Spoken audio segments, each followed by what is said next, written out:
thank you all for having me here tonight. And I also do want to acknowledge and really thank you for taking the time, not just on behalf of your child, but for all the children. As Mike said, this is really a community endeavor. So what you'll be doing is for all the children. And you can see right up there that one of the first things you see is partnering. So this is really about partnering with your school. And the old proverb, it takes a village, we all know that's very true in terms of raising children. But it's also true in terms of doing what's best and working together effectively. So that's where the partnering comes in. So a little bit about No Bully and myself. No Bully has been around for many years, a nonprofit based in San Francisco. And as Mike said, their tentacles are far and wide. They really have quite a large footprint and a very impressive and effective footprint worldwide in terms of being a forerunner and speaker about bully prevention, and also is partnering with hundreds of schools throughout the nation. So there's a lot of schools that we are partnering with and therefore affecting thousands and thousands of kids. A little bit about myself. I've been working in education for many decades in a variety of capacities. I've worked with children as young as preschool age, all the way through teaching adults. So I've kind of been in this large spectrum. So in the role of teacher, I've also been a principal and superintendent. And then I also there's a teacher induction program. I know that MCOE has one. And I ran the one for Sonoma County. So my home is in Sonoma County, and I was in charge of that. And then once I kind of semi-retired, I started teaching university classes, and then about 5 years ago, became involved with No Bully. And I work with them in this capacity doing workshops, and I also help them develop materials and curriculum. So that's a little bit about me. Tonight, what you can expect, essentially we're gonna break this into 3 parts. So part 1 is really about bullying. What is it? How does it manifest? And what our program is about, the No Bully program is about. Part 2 is really about for you. So what can you do with your child? And then part 3 goes back to the village. How can we partner together for that positive school climate? Just a few logistics. We're not going to have any formal break. This was scheduled for an hour and a half. We started a little bit later. So I'll try to really watch the clock and try to finish as close to 7:30 or 7:35-ish as we can. And so if you need a break, take it. I always say in any workshop I do, conference preferred, agony's optional. So sometimes it's hard to sit. I know it's hard to sit. So if you feel like you need to stand up, just stand up. Don't feel like you need permission or that's an awkward thing to do. Just go ahead and do that. And also you have 2 handouts. One of them is a handout that will pretty much match the slides you're going to see tonight. So you shouldn't really have to take many notes. And then the other one is a evaluation feedback form. So for you to complete that before you leave tonight, if you have to slip out early, then just leave it on your seat. That would be fine. And then the only other logistic is just that we keep those wonderful little digital devices either off or silent, so one or the other. As Mike said, this is a 4-part series. So part 1 is tonight. Part 2 will be in January, and that's really about working with your young child. So how can you work effectively with your young child in this digital world and digital landscape? And then the 3rd and the 4th series are pretty much identical, but changed by grade level. So you can see the first one in February is grades 3 through 8, and then 9 through 12 is the March one. This will also be posted on MCOE's website. Okay, so before we launch into 2 things before we launch into the actual agenda. The first one is this kind of looks like, I always say it looks like somebody like blowing fairy dust or feathers, whatever image you want. They're just blowing that out. And it's a reminder and a request. The reminder is that just remember, bullying can be an emotional subject. So just to remember to breathe. Because when we get emotional, a lot of times we forget to breathe. And I mean like really breathe. Breathe down here in your belly versus breathing right here in your chest, because it doesn't get beyond that. That's what emotions ends up doing to us. And the request is that we really kind of keep this little container tonight in the room, and that if you have any real concerns about your child, another child, or another parent, or another situation, that just goes through the chain of communication at your school sites. Okay, so overview. Overview is going to begin with a question. And the question is that I want you to first to visualize your child or your children, if you have more than one child. So your child or children's those sweet little faces. So just visualize your child right now, and then think about this question in relation to your child. What is the best predictor of your child's success in his or her adult life?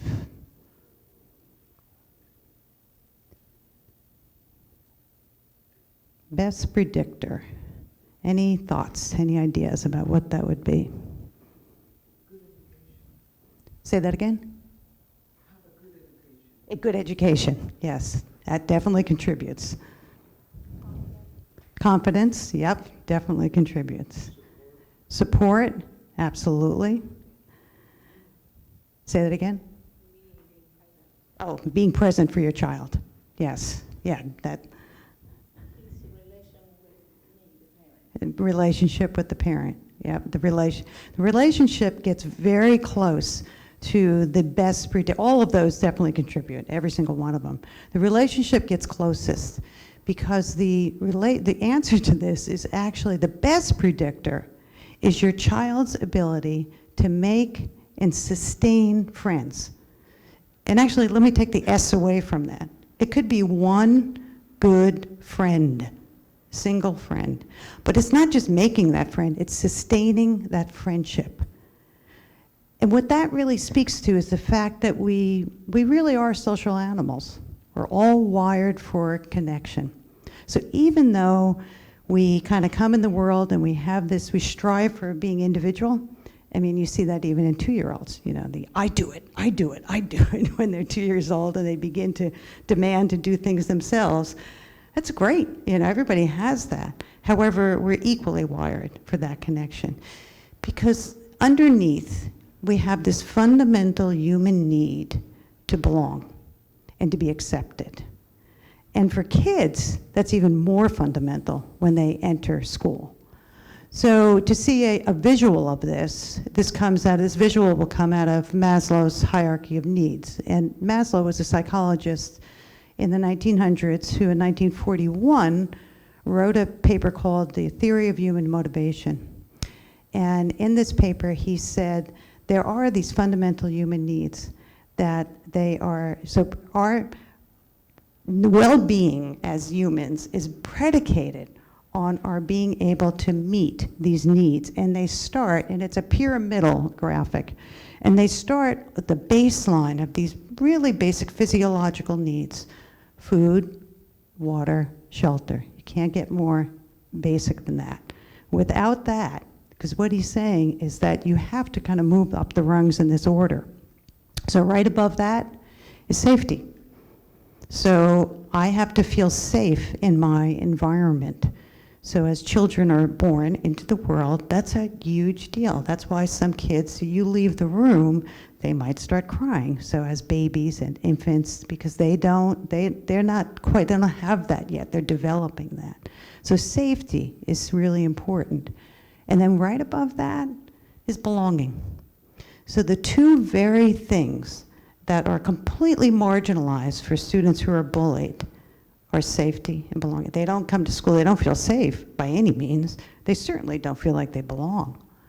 So therefore, they can't move up this rung, which brings them to like, I feel good about myself, so that I can reach my full potential, the pinnacle of my self-actualization as a human being.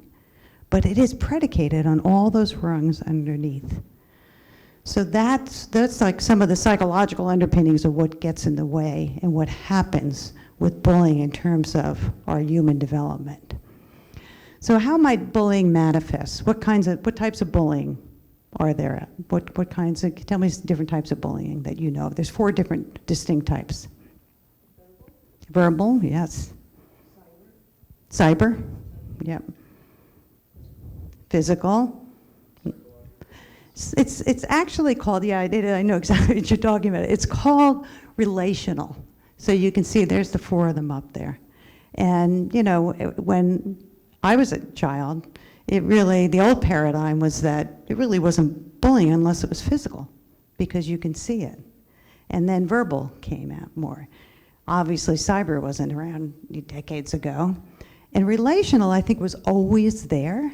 It just wasn't defined. Because relational is really about, and you see girls do it more than boys, but trust me, boys do it too. So this is not, it's not just the girls that are doing this. But it's really about emotional manipulation. And it's really about, you know, like defaming or gossip or leaving out, ostracizing. That's all the stuff that happens in relational type of bullying. And then what you see, there's 3 important words there. One of them is repeated, one of them is dominance, and the other one is intimidation. That's what happens in bullying, and it needs to be a repeated offense unless it's cyber. Cyber can be one time. But everything else, you have to know that it's, because it could just be plain old conflict unless it becomes repeated and unless you have that dominant type of thing going on. So that comes down to, what is bullying really about? Any thoughts about what's the underlying issue with bullying? The main point, what is it? What happens with it? Yes, thank you. So it's all about power. It's really that power differential. And for the student who is being targeted, their question to themselves is, I feel powerless. How do I get that back? How do I keep my power? For the student who's doing the bullying, it comes down to, I want that power, so I'm going to take it from somebody else. How can I get this without taking it from somebody else? So that is really the question for each of those children, I mean more than one. And the fact that it's this power differential is what makes it different than conflict. So when you look at this chart, you can see that it speaks to the difference being, you can see power is one of them, and then it's also like crossing the line. So you know when you've crossed the line, if you're getting into an argument with somebody and you feel like, oops, okay, back off, because now I'm getting into this might be very hurtful. And if I don't have that ability to back off, then I'm going to step into that zone. And then it does move more into bullying. So those are just an example so you can see both sides of it. What you see, the image, you see the 2 silhouettes. It's like, you know, 2 people arguing. And that could be conflict. If it's bullying, it usually is, although it looks like it's only between 2 people, and sometimes indeed it might. I mean, you might say, oh, no. My son's been bullied for 6 months, and I know the kid who does it, and I know it's just this kid, and that's it. It's nothing else. Yeah, it might be just this kid, but the roots of bullying go far and wide, and it's really a vast network in some ways. So we use this image, we call this bullseye image, so that you can see where bullying occurs and who actually influences bullying. It doesn't happen in a vacuum.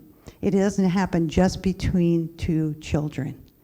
So the bullying is at the center, but if you see all of these here, these are all of the peoples and circumstances that affect bullying. So I use the example of like dropping a stone into water, and you see the reverberating circles. I want you to do that in reverse. You know how you could watch like an image go in reverse and the stone comes up in the air. So the reverberating circles in this case are affecting the bullying. Again, that bullying is not happening all by itself. So you've got I wonder how that happened. Yes, I was leaning on this, sorry. I can't manage a microphone and a little clicker at the same time, obviously. We're getting there. Okay. So you see that there's bystanders, so kids that are right there, they could be as close as you and I standing here to one another, or they just might be close enough to hear and to see everything. So you have the bystanders, you have the peers, meaning that they may not even be in the same room, but they darn well know what's going on. And then you have the teachers, administrators at the site. Are they aware? Are they involved? Are they doing something with this? You have the family influence and the family factors that influences. The local community has an influencing factor, and obviously our society and culture at large has a very predominant influence for kids.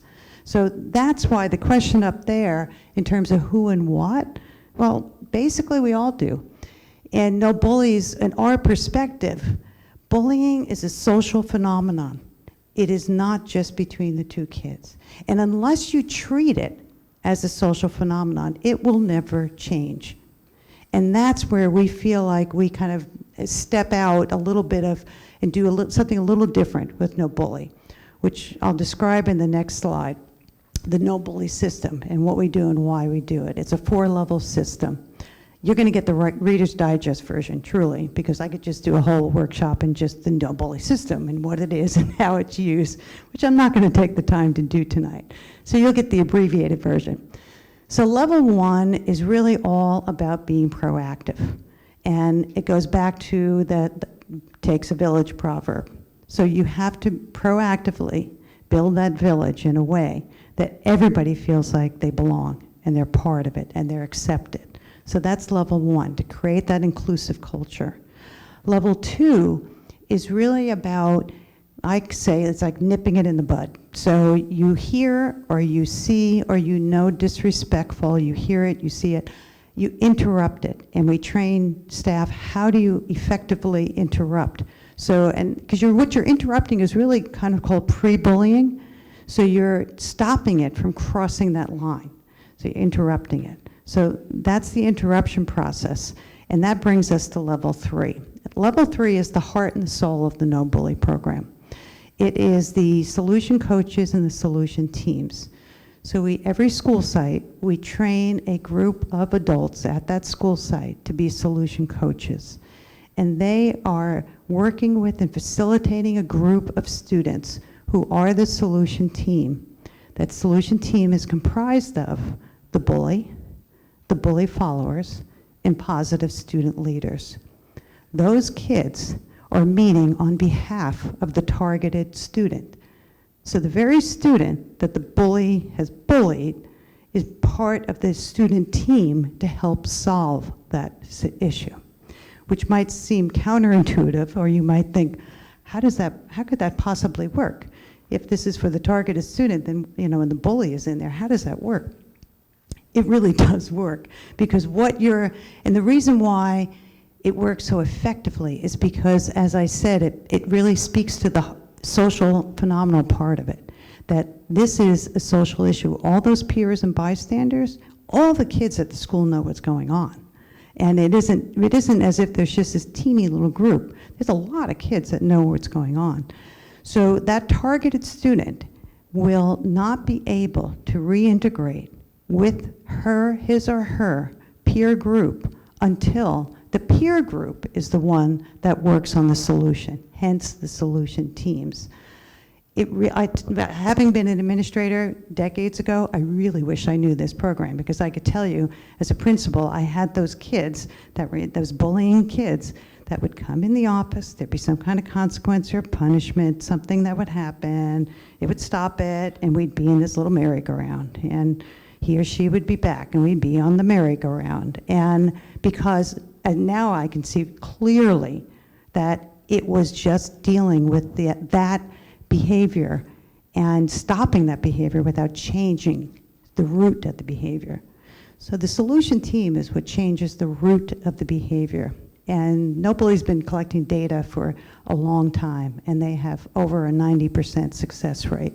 And all the schools that I've worked with have a 100% success rate, because solution coaches communicate with me and let me know how it's going. And they really feel like this is something that not only has stopped bullying, but has changed the climate at the school. So that's what happens at level 3. At level 4, it just may be that maybe this is more than just a bullying situation. It might be a class or a group or a grade level that just needs more work and more of an empathy building plan. So the solution team is the base of it. Base of it is empathy, because it says each child, when they're given an opportunity to express empathy, they do, if they have that opportunity. And that's the thing that you see with kids. I've seen kids who truly are that, rough and tumble kind of bullying type of nature, and they come into this, and they come into this team, and that empathetic side of them truly comes out. They come up with ideas of what they can change, what they can do or stop doing. They make the change, and the change is sustained. So it sounds simple, but it really does work. So that's a no-bully system. So now we get into part 2, which is about what can you do in terms of working with your child.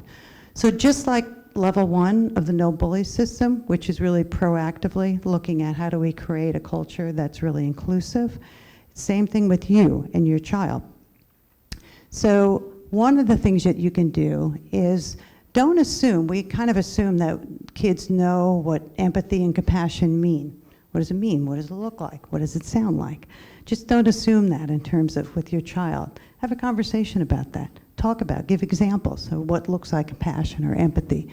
Use any opportunity that you can to role model it. I was just in the post office after all the fires happened, and this woman was there was a long line, and there was this woman standing there and berating the postal worker. Now, clearly, she was upset, she was frustrated, but it was the postal worker. I mean, this is not somebody that probably had any personal influencing factor on what happened to her or why it happened. But she was just off. And of course, everybody in the post, you could hear a pin drop, all of a sudden there's no conversations and everybody's just riveted by this. I'm next in line.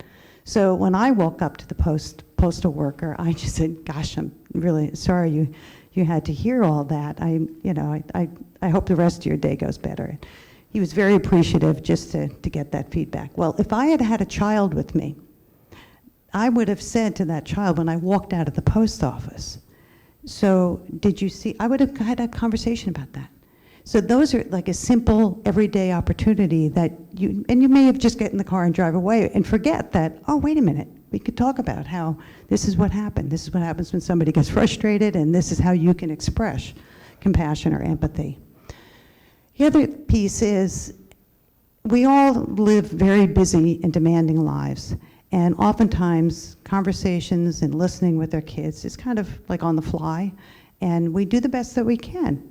However, to really keep the door open for ongoing dialogue requires an intentionality that just, so it isn't a hit or miss kind of thing, but an intentionality relative to some regular open dialogue time with your child, however that might look, whenever, wherever.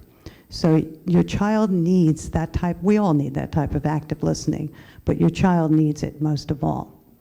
So other ideas in terms of being proactive is, you saw the conflict and bullying, you saw the two sides of that.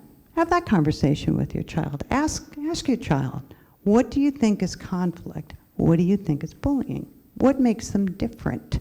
And can you give me examples of each one? So then this way, because if your child comes home and said, oh, so-and-so is bullying me, well, of course you're going to believe your child. I mean, why would you not believe your child? So you just make that assumption before you jump in and ask some more clarifying questions about that. And then another piece is explaining about it's really not okay to be that bystander or to cross over that line in any way. And then some ineffective advice. An ineffective advice is telling your kid to stand up for him or herself, fight back. That's not, any thoughts about why would that be ineffective? Okay. Basically, you feed the bully's need to engender some kind of reaction. Right. And it will lead to escalation for sure. Yes. Because it's basically challenging the bully's power. Yes, yes. So you're aggressively responding, which might, as you said, escalate and bring out more aggression. Plus, the other piece is that what it says to your child is, this is your problem. You figure it out. So, or I'm telling you, just fight back. That's your problem. So therefore, that isolates your child even more. And the other ineffective piece is to ignore, just ignore, just walk away, ignore the bully. Why would that be ineffective?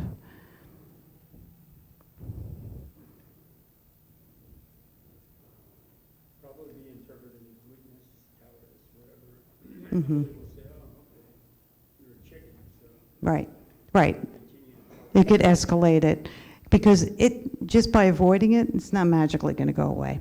And again, it kind of it isolates your child even further. So that's definitely not what you want to say. And then, because we know that now cyberbullying is ever present, you need to be ever vigilant. So that's the other piece in terms of being proactive. So just to move my voice out of the room and get your voice into the room, I want you to just turn to somebody and just have a 5-minute conversation about what kind of approach have you used, or what might you use? How might you approach your child if you had a question about bullying? Or if you have already done this, what have you done? So why don't you come on over here, so on this side, so you guys could just kind of turn to each other. Any great ideas that came out of your small groups here that you want to share? Doesn't have to, that's up to you. Yeah, so for my son, one. Oh, yeah. Oh, sorry. So for my son, going through the bullying, in his case, was emotionally, physically. So the one thing that it worked was when the number one I did was just always listen. But the one thing that from many strategies that worked was the idea was when the bullies will come or did something, especially the physical.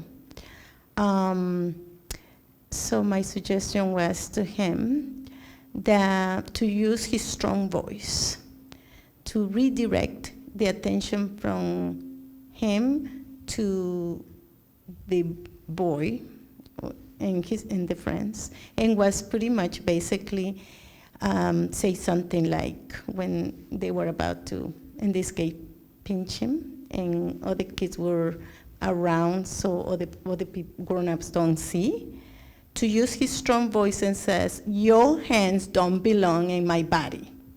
Really strong, no yelling.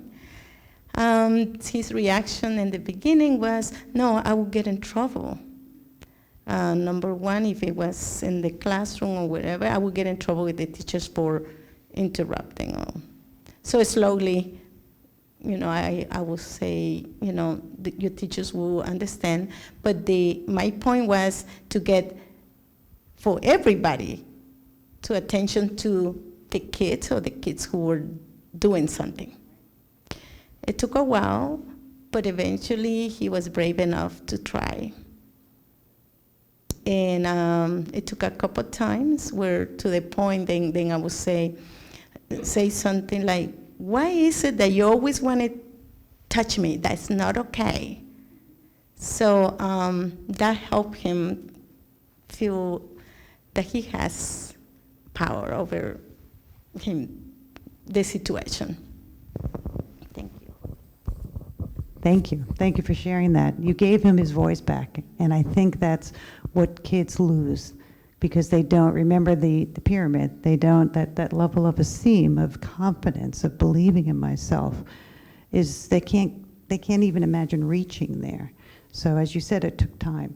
They couldn't do that out the gate, but it took time to build that back up. Okay, any others?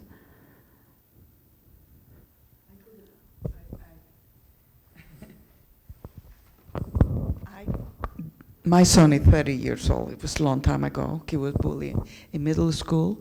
But even though I knew he was being bullied, other kids were telling me, because I work in the school for a short period, he will not talk to me. He will not tell me. Later on, he told me and I didn't know what to do. So it was during 8th grade. So what I did is I removed him from that, that neighborhood school. He finished 8th grade, but for high school, he went to a complete different high school that opened up in Novato. Was MSAT. I don't know if you're familiar. Marine School of Art and Technology. It was a charter school based in technology. It was the school of the future. What we're doing now is groups, is technology, is presenting. I mean, it was really advanced school. Didn't last too long. It lasted just the 4 year for high school, so that helped him, remove him from that environment. And then later on, he told me, yeah, they did. But it's really hard when the kids don't want to talk. And he was being threatened. They told him, if you tell, So it was really hard. Like I said, they didn't have this. I wish they have all of this we have now. I've been in another workshop, different, translating, and I learned so much, but we didn't have those at that time. Me as an administrator, I wish I had that. When I was a principal, I wish I had all of this. Okay, well, thank you for sharing, each of you here, and for doing that with one another. We're going to be grouping up again, so you can maybe just stay where you are. So conversation starters, and that just to speak to what you said in terms of kids not telling you, your son not telling you when he was in 8th grade, we're going to address that later. So the later slides will talk about why kids don't tell adults, why they don't share with you or with any other adults. So conversation starters, meaning that a lot of times kids are pretty resistant to questions. It's one of the things they hate the most, How was school today, or what did you learn today, or what was your favorite part of the day, or, you start running out of ways of how to ask a question to your child without feeling like they're like, it was fine, I don't know. You gotta get those kinds of answers from kids, and that's typical. Most of us don't necessarily like being questioned. So an idea in terms of working with your child is to start with yourself. So you pick your kid up from school, they get in the car, instead of saying, hey, how was your day? You can start by saying, gosh, today I had the biggest surprise of my life. You know what happened to me today? Can I tell you what happened to me today? And so you start talking about yourself. Or it could even be, I just had the saddest day today. This is what happened. So you're opening up about yourself. And you can do that. These are all in your handout, but any of these, you could say, I had a really rough day but I'm really grateful for it. So you have that flip side of you're sharing about yourself, but you're also going back to appreciation, so that even when things are rough, or even when things are frustrating or hard, you still have appreciation. And your child hears that, and you're role modeling that. The rest of these that you see up here as questions, and as I just said, sometimes it's not great to be asking questions. You can always start with yourself on every single one of these. You don't have to start with a question. But eventually, when the door opens and kids start to talk, then you can go back and forth with questions. It's just not always the best way to begin and open that door. So each of these are in your handout. Whoops. I just jumped ahead.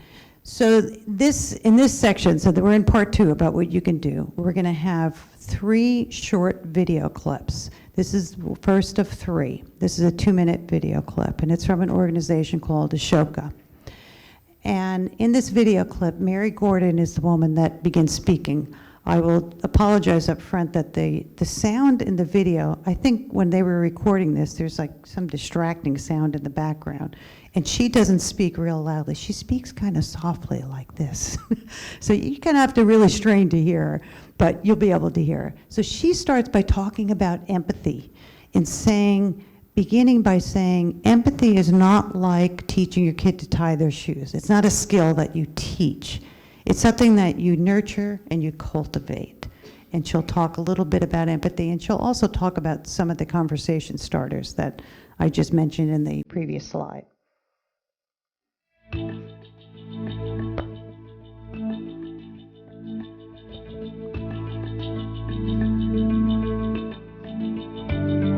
glad you asked me how you can cultivate empathy, because you can't teach empathy. It's not the times tables. Empathy is something that we can intentionally foster at many levels of society, but generally through meaningful relationships. So whether it's the teacher-student or the parent-child, and for the bulk of people, we are all somebody's child.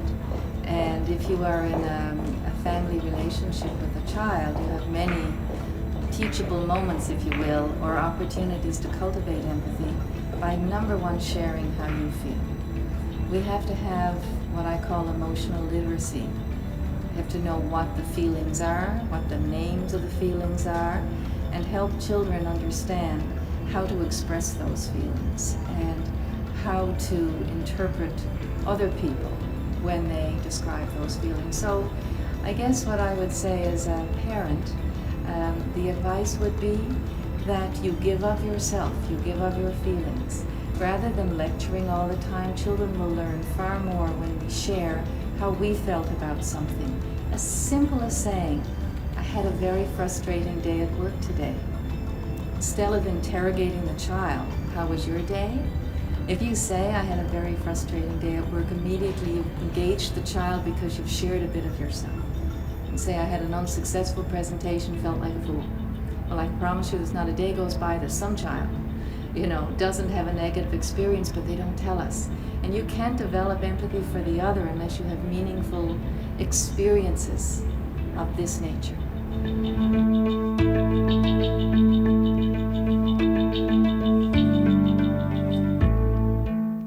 So the meaningful experiences she's referring to is really to express that, have opportunities to express that empathy and develop what she called emotional literacy.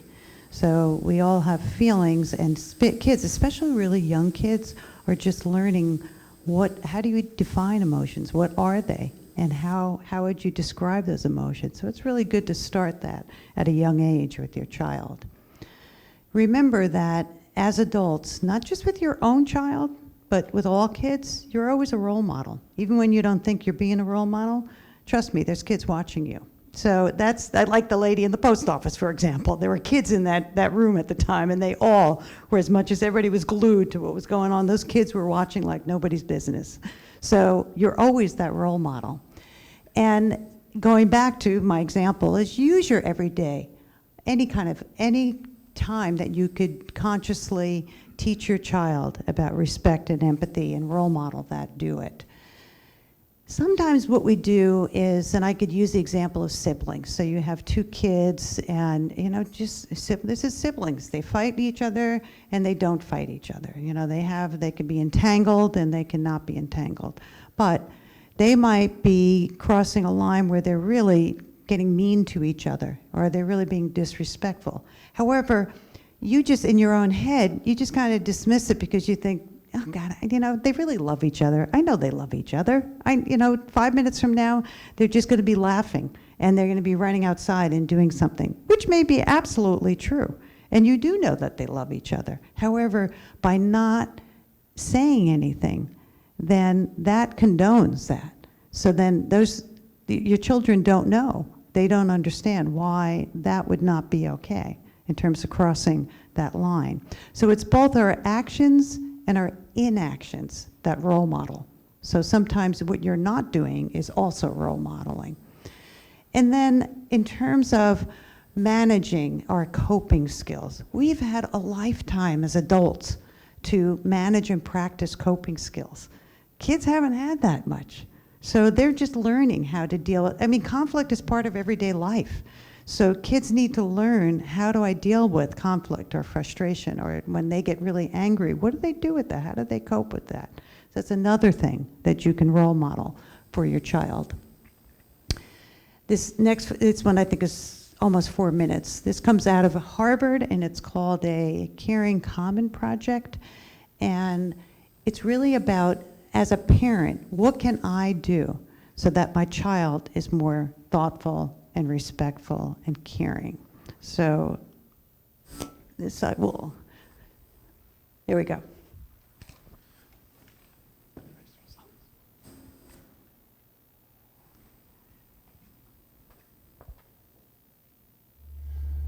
So moral development involves many things. I think we're really talking here about helping to develop kids who are caring, who are kind, who are courageous, who are responsible, who care about justice. But let me just underline 3 things that I think of as most important. One is, I think we have to make those values priorities in our parenting, and for many parents they're not priorities right now. And one of the things that comes up in our research is if you ask kids what's most important to their parents, they will say that their self-esteem or their happiness is more important to their parents than their caring for others, their kindness, their respect. Some will say their achievements are more important to their parents than their caring or respect or commitments to justice. So I think parents have to express this commitment to caring and kindness as their priority in parenting. You know, a very simple thing you can do as a parent is to say, the most important thing to me is not that you're happy, but the most important thing is that you're kind, or the most important thing is that you're kind and you're happy.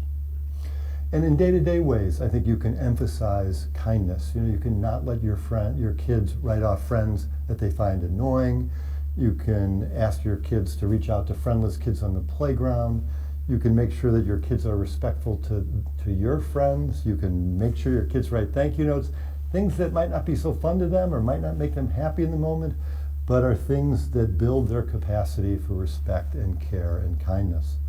The second thing I would emphasize is expanding your kids' circle of concern. So most kids have some empathy. I mean, the question is, who do they have empathy for? They have empathy maybe for family members, or they have empathy for friends, but do they have empathy for people outside of that small circle, outside of their small circle of friends?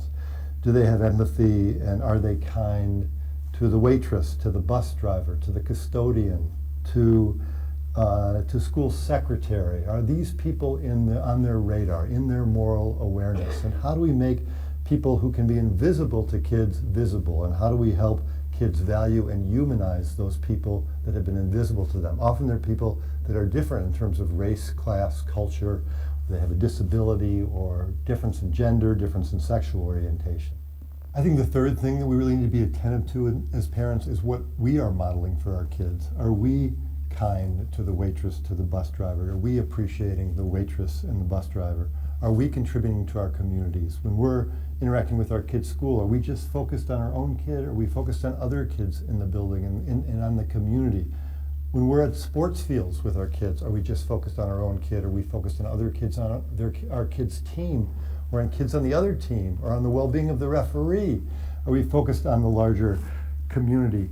And I think kids will take up our qualities and want to become like us if they respect us. So I think the other question you have to ask in terms of modeling is, what do my kids think of me? And if they don't respect me, why? And what can I do to repair the relationship?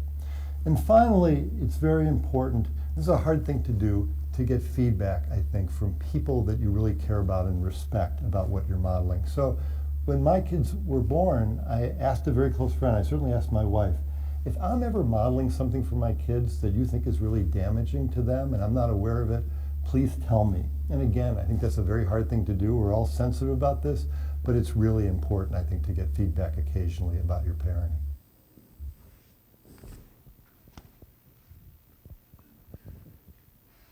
So that last idea is it's a great idea, and you have to, it's almost like you're agreeing to be vulnerable.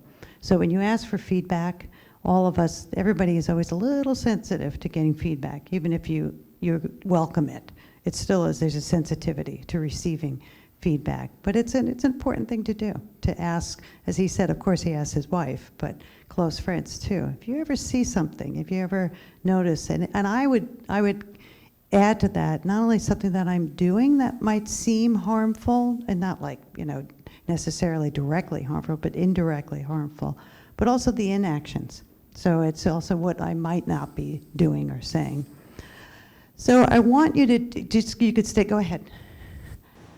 I do a lot of work with student voice at high schools, and one of the things I can speak of that is often missing is a teacher-student relationship where the teacher says, I care about you as a human being. If you have an issue, please come to me.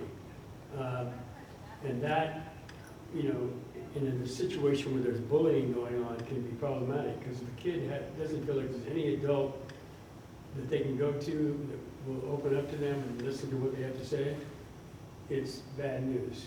So to me, one of the things we do not do a very good job of is actually helping teachers be more empathetic to all the students that they interact with, so that there is an opening always available to a kid who's got an issue. Yes, fully agree. Thank you for bringing that up. I think the child needs that relationship. I mean, obviously in the home, they have the parental relationship, but when they start going to school, they're not home.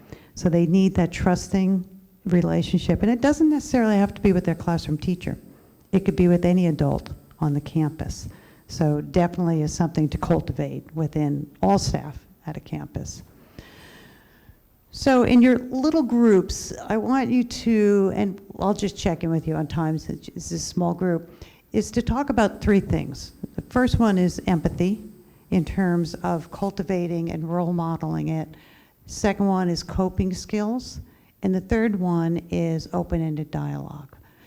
I want you to discuss how, and you could choose in your groups, whether you talk about all three of these bullets, you choose just one, you choose two, it doesn't matter. It's totally up to you as a group. But I want you to talk about what strategies have you used or might you try to use to cultivate empathy, to teach those coping skills, and or to have open-ended dialogue. So you saw those two video clips. We had the proactive in terms of what you can do as a parent. So we had those slides. So keep all those things in mind as you have this conversation with one another. And then at the very end, I'm just going to ask each group to share just one dynamo strategy. So discuss what strategies you might have or have used, and then we'll be sharing those. All right, go ahead. All right, if we could come on back together as a group. And then I'd love to hear any one strategy about any of those three, empathy, coping, or open-ended dialogue from any of the groups. Go ahead. So since my daughter was bullied in kindergarten, I've started this every day that when I pick her up, I ask her what was something thumbs up that happened today, and was there anything thumbs down? So I don't want to plant that something bad happened, but maybe there wasn't anything, but always try to find something positive. Great, thank you. So that goes back to creating a ritual. You created a ritual with her, and now that's your ongoing ritual, and she knows that ritual. And by having it be a literal thumbs up, thumbs down, then you're not assuming anything. She's got that option. Perfect, thank you. How about that group back there? Oh, go ahead, another one. Oh, I can do another conversation starter. One thing that my daughter's counselor actually recommended that really works when I want to kind of get her talking is she recommended to make sure that we're always doing something like with our hands or doing something natural together, because like when you just interrogate someone, kind of like you were talking about, it's harder to get something out of them. But when we're playing, Candyland or making dinner together, I find that it's a good time to try and maybe find something else out or start a conversation. So that has worked for us. Great. Thank you. Yes, that's another great strategy to use, especially with young kids. Older kids, what you find is they'll talk in the car. It's interesting how older kids they'll open up and they'll talk in the car almost more than anywhere, where young kids, if they're playing, then they could be doing that. Anything from back here? Well, I thought we have a perfect example of how not to behave every day with our orange menace, Donald Trump. So every day you have to say, that's the kind of behavior. The kind of role model you maybe don't want to have. All right, how about over here? Yeah, I was telling the group that trying to use like everyday, like things that happen in everyday life as opportunities to teach the kids about, other people and other situations, and, developing empathy. In those situations, like we were in the city when there was a power outage. I took the kids to my office because I couldn't work from home. And then we went out for lunch, and there was, several homeless people in the street, on the sidewalk. sleeping, or there was one guy in a box, and so they're very curious, and they're asking, why is the guy sleeping in the street, or why does he have a box, and why is he dirty? And just taking that opportunity to tell them about, okay, well, it wasn't by choice, this person, he lived in a house like us, but now he doesn't have it, and now he tries to do what he can to survive and, live somewhere. And then they're like, you see how they start thinking, and they have questions, and then it develops like, a conversation about empathy and just, different people. Great. Thank you. So you took that opportunity, and I think when you become conscious of it, now you're very conscious of that. So you pay attention more. You could be more intentional when you're conscious of it, because it's so easy for your day to get away from you and go, oh, shoot, I could have done this or I could have done that. So just be conscious and be intentional. All right, thank you for doing that. So signs of being bullied or bullying truly cross over. So what you see in terms of the child who might be doing the bullying or being targeted are similar. And what you see up here are you see changes, or you see some kind of influencing factor about how they feel physically, how they feel emotionally, how it might manifest physically, or it might be socially things that have changed, academically things that can change, their moods definitely change. So and their friendships might change. These are all signs that you can see. Now, if you saw something like this, and a couple of you have already experienced bullying with your child, but if you saw one of these and you want to approach your child, it's really important that you center yourself. So that's the composing yourself. So you don't just launch into, have this whole list of questions. You have to kind of compose yourself. And the first thing that starts with is breathing. So going back to that slide in the beginning, remember the fairy dust, that was. So in breathing, truly, in emotional situations, I've used this numerous times in different instances where if I'm emotional, upset about something, just pay attention to yourself. You can see all your breathing is here. I will intentionally take like 6 to 8 deep belly breaths. It physiologically will change your whole center of being in a very positive way. So don't approach your child until you feel like you become centered, because you have to do some detachment. Now, I really wish we had like this little, like a light switch over there. Oof, off. Okay, my emotions are off. Okay, I'm good to go. Yeah, well, it doesn't work that way. Much easier said than done to detach from your emotions, but it's absolutely necessary for you to take a step back. Because if you don't, you're going to react. You're not going to respond. And there's a huge difference between reacting and responding. Think about it in anything in your life. You know when you're reacting versus responding. And you might, in retrospect, look at it and think, yeah, I could have done that a little bit better because I was not in the space to be responsive. I was in a reactive mode. What all this means is that you need to be patient, not just with your child, but with yourself too. And go slow. We have, as adults and especially as parents, we want things better. It's a natural thing. Of course you do. So you want to launch in and take care of it. And you just jump right in. And that's not always the best thing to do, because your child needs that reassurance. And they're not going to get that reassurance if you're already hitting them with a number of different questions, or if you're anxious and reactionary yourself. And the last thing is, when you actually do talk to your child, make sure you are not anywhere that you're going to be interrupted or distracted. So let's pretend that's the front door over there, and you know that some other kid's going to be coming home in 10 minutes. You are not going to start this conversation with your child close to that front door.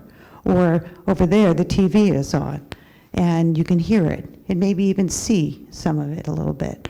Or you have your phone sitting right here, and you're talking to your child. No. So you need to go somewhere that you're not going to be interrupted or distracted, because indeed what that tells your child is that whatever that is way more important than he or she is. When we train our solution coaches, we train them and we say, and this will go for you too as a parent, we say you are going to coach the children with two hands. You have your left hand of empathy. Now I got to switch with the microphone. And you have your right hand of action. As adults, especially as parents, we usually, we like jump in with this hand in almost all instances. That's where we begin.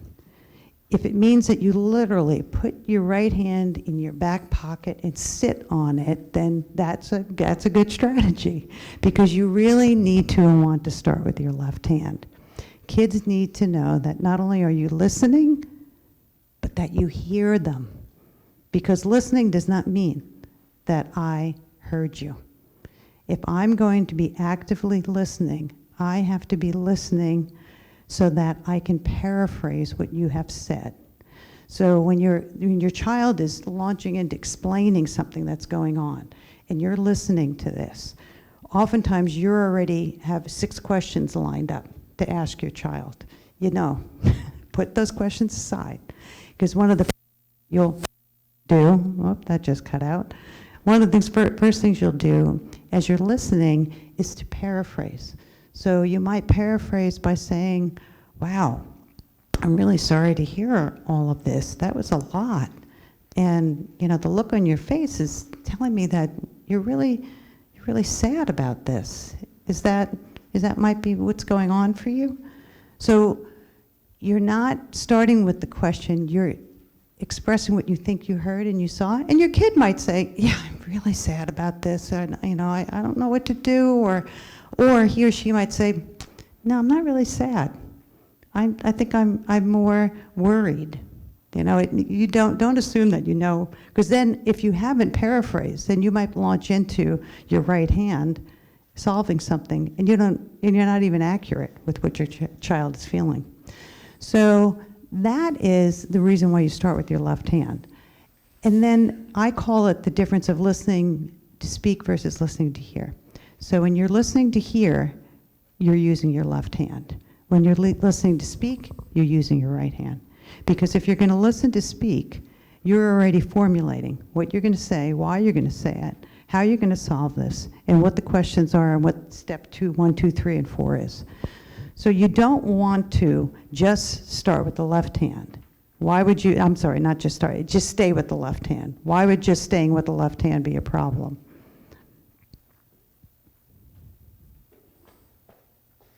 If you only use the hand of empathy, why might that be a problem?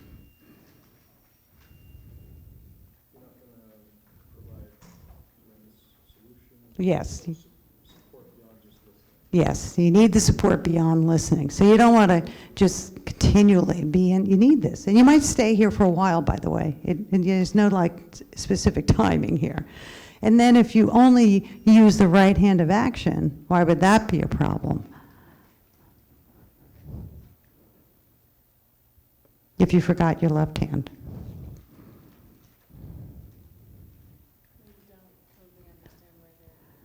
Don't understand where they're coming from.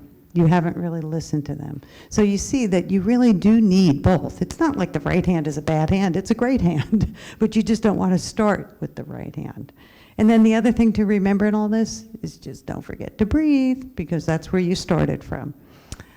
So this quote from Covey really kind of sums it up, which is that most of us don't listen with that intent to hear or to understand. And it's because we're listening with that intent to reply.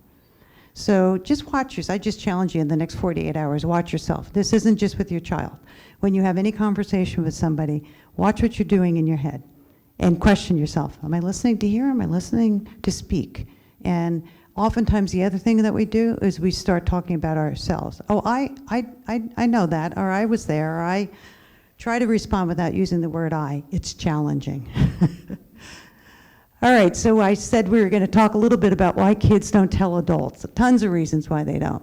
Oftentimes it comes down to, I feel helpless, I want to be able to take care of myself, and there's also this huge fear factor. A lot of times kids think the minute the adult gets involved, things get messed up. And so they're worried about that. They're fearful of that. In addition, it can be really humiliating. So depending, especially, I mean, really any age, it could be really humiliating. And they also have the fear that they might be punished because they're weak, or they might be judged because they're weak and they can't handle this by themselves. And they also are already feeling very isolated. They can't even begin to believe that anybody would be able to listen and understand, no less help them. And they are very fearful of any further rejection. So those are some of the reasons why kids will not speak to adults. All the more the reason why you need to create some kind of like daily ritual in terms of the open-ended conversation. This is a short video clip from the Today Show. Very much speaks to the kids' wisdom, and it's 3 families talking about bullying. Everybody has hate and love in their heart, and they can pick which one. To make a bully, you usually pick hate. To make a good person, you pick love.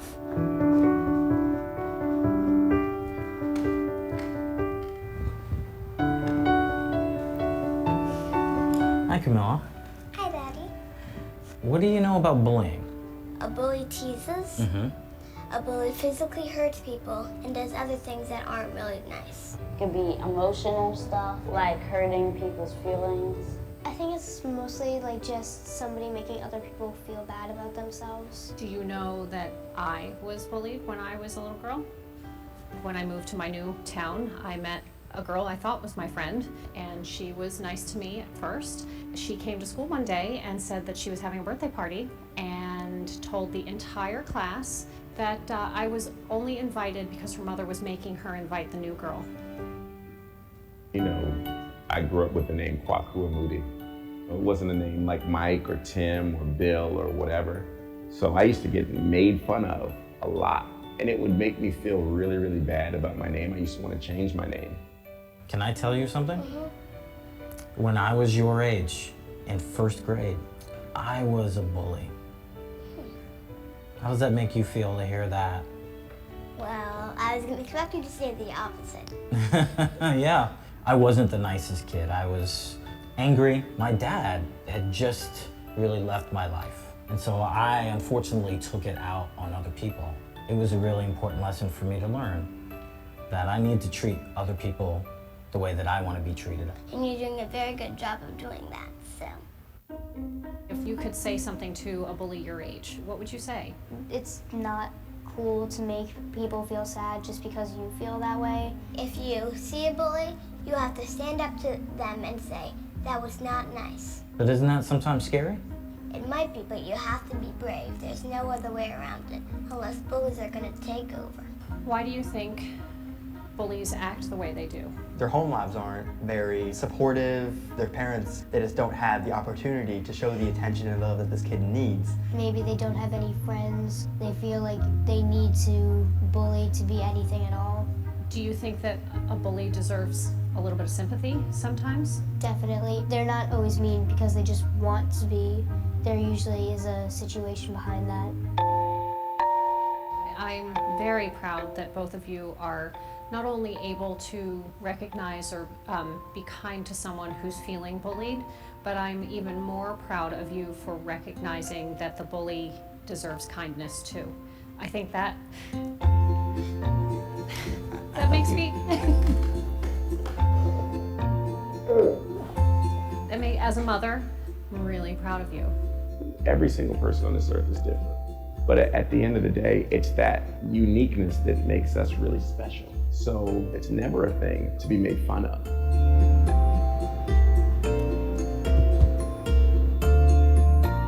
So what can we do to maybe help a bully find that love that you think is in everyone's heart? You have to give them someone to love. Remember, you lost someone that you loved. That's partly how you became a bully. And then your teacher respected you, and that was kind of love. So I think everybody needs someone to love or something to love. I think that's what it goes back to. You're making me cry because of how much I love you. I love you too. Mwah.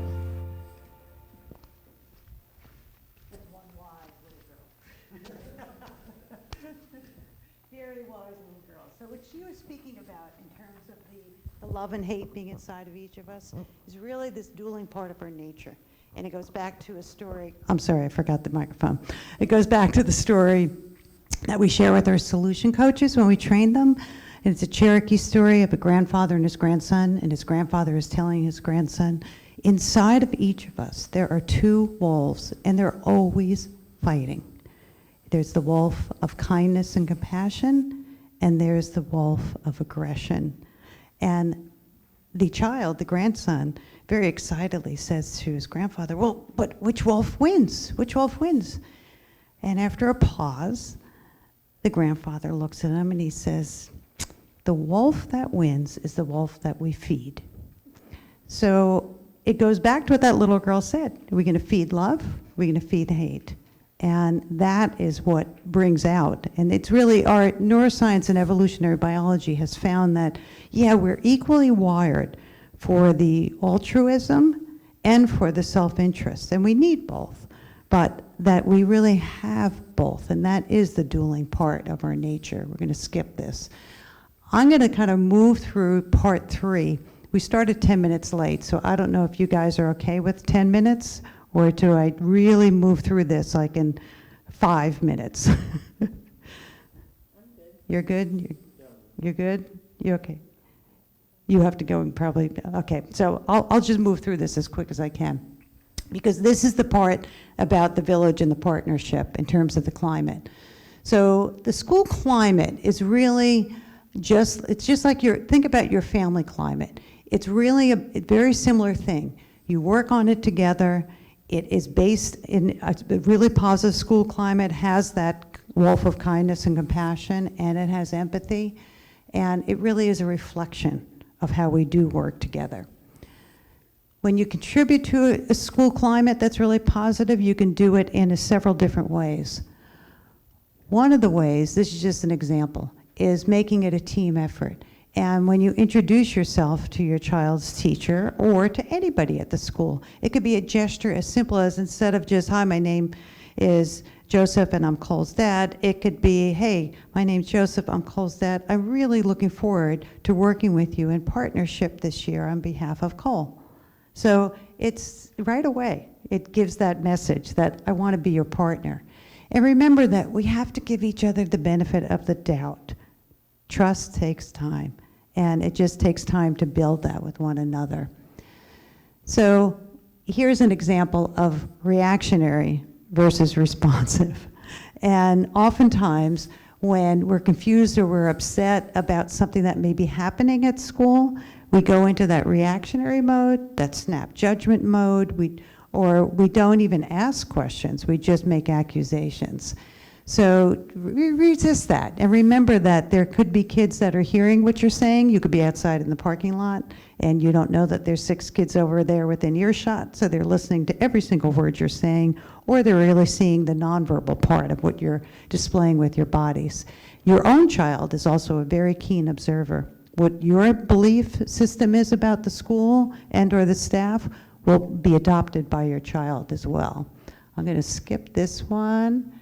And just say that sustainability of keeping that village alive is really everybody's job, and it goes back to the bullseye, is that this really is this social phenomenon influenced by many, not just by 1 or 2, and that we all have very equal and valuable perspectives. So the last part is just that we talked about the what is bullying, how does it happen, when does it happen, where might it happen.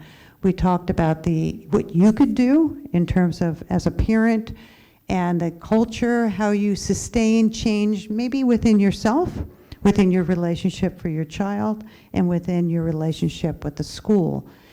Knowing your why, and that's the why piece, which is, well, why is it important?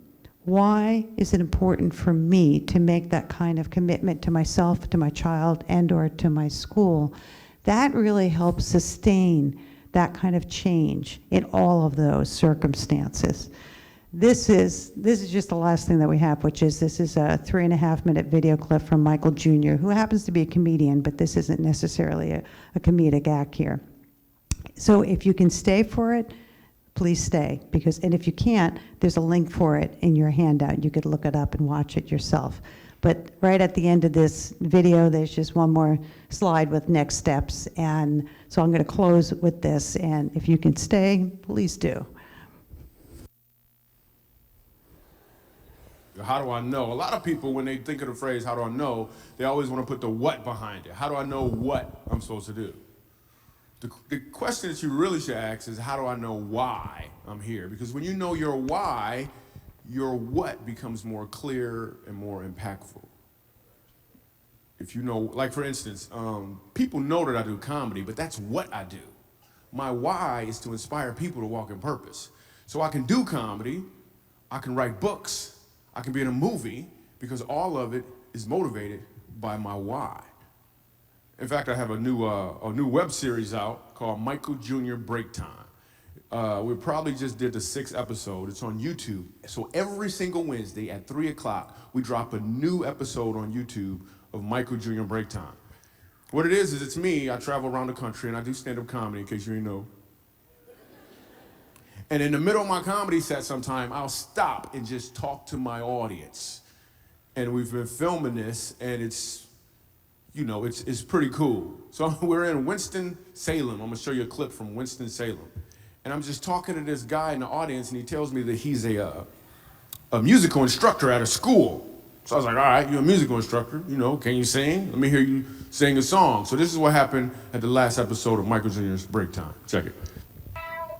So you're a musical director? Cool. Yes, sir. All right, so let me get a couple bars of like Amazing Grace. Can you do the first part of that? Go ahead. Amazing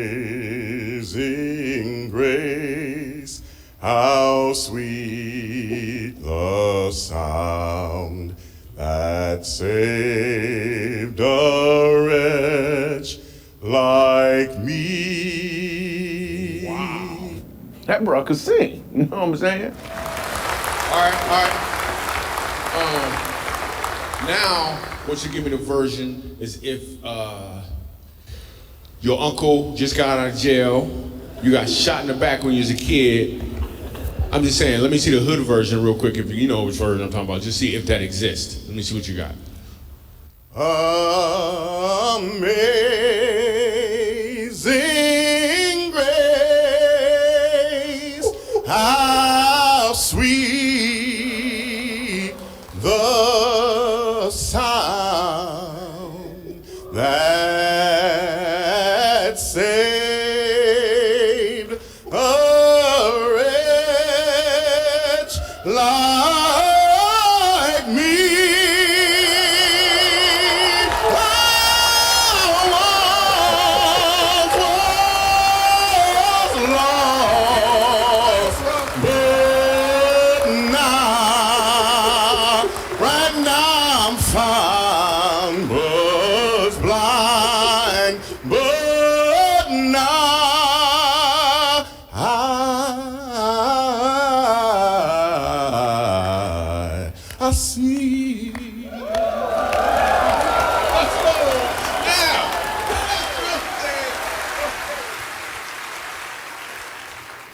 Okay, here's what I want you to catch. The first time I asked him to sing, he knew what he was doing. The second time, he knew why he was doing it. When you know your why, your what becomes more impactful because you're walking towards or in your purpose.